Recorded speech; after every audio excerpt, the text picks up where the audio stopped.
Elger, Elger, Elger.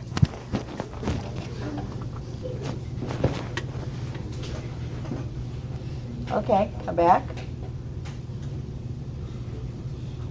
There you go. Please pay attention. Aristotle famously said, "Nature fears of empty space," when he claimed that a true vacuum, a space devoid of matter, could not exist, because the surrounding matter would immediately fill it. Fortunately, he turned out to be wrong. A vacuum is a key component of the barometer, an instrument for measuring air pressure. And because air pressure correlates to temperature, and rapid shifts in it can contribute to hurricanes, tornadoes, and other extreme weather events, a barometer is one of the most essential tools for weather forecasters and scientists alike. How does a barometer work, and how was it invented? Well, it took a while. Because the theory of Aristotle and other ancient philosophers regarding the impossibility of a vacuum seemed to hold true in everyday life, few seriously thought to question it for nearly 2,000 years, until necessity raised the issue. In the early 17th century, Italian miners faced a serious problem when they found that their pumps could not raise water more than 10.3 meters high.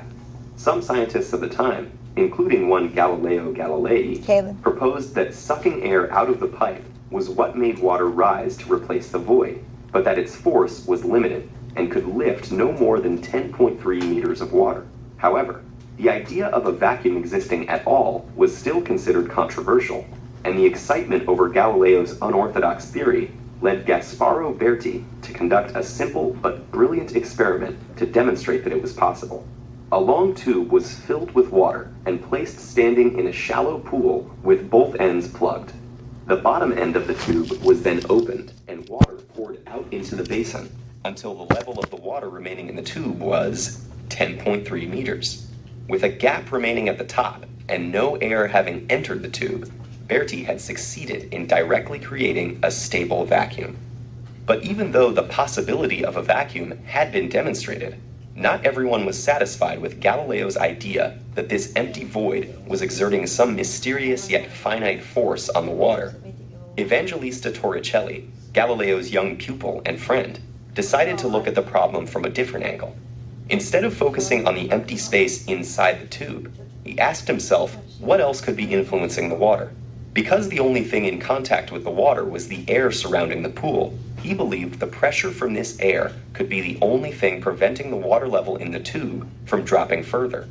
He realized that the experiment was not only a tool to create a vacuum, but operated as a balance between the atmospheric pressure on the water outside the tube and the pressure from the water column inside the tube. The water level in the tube decreases until the two pressures are equal, which just happens to be when the water is at 10.3 meters. This idea was not easily accepted, as Galileo and others had traditionally thought that atmospheric air has no weight and exerts no pressure. Torricelli decided to repeat Berti's experiment with mercury instead of water. Because mercury was denser, it fell farther than the water, and the mercury column stood only about 76 centimeters tall.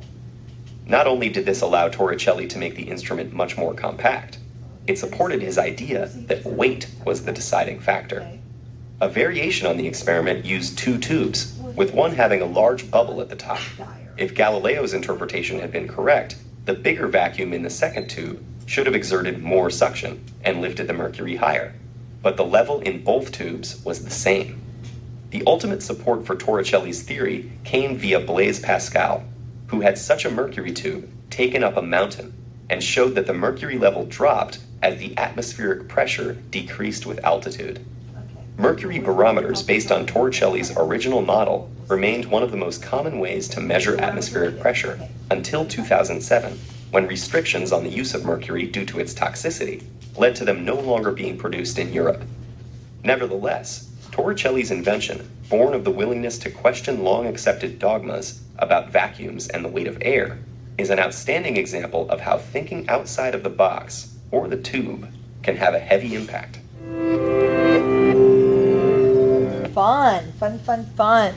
So, if you look over this way, you'll see our water barometer. See if it's going to come back or if it turned itself off. There we go. Come. Turn around. Come. Why, Bear? Why?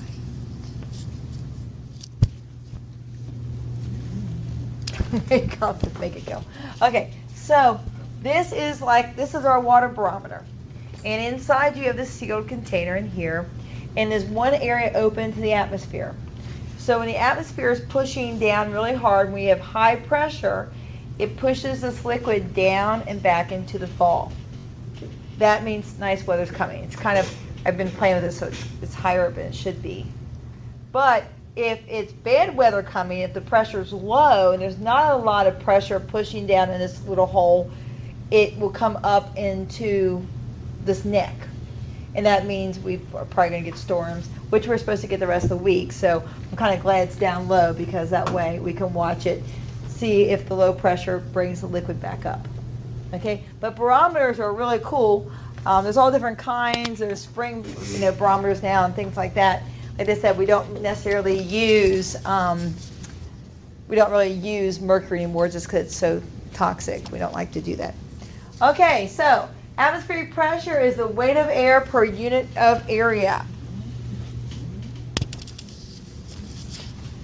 There, like that. Okay, so it's a unit of air, weight of air per unit of area.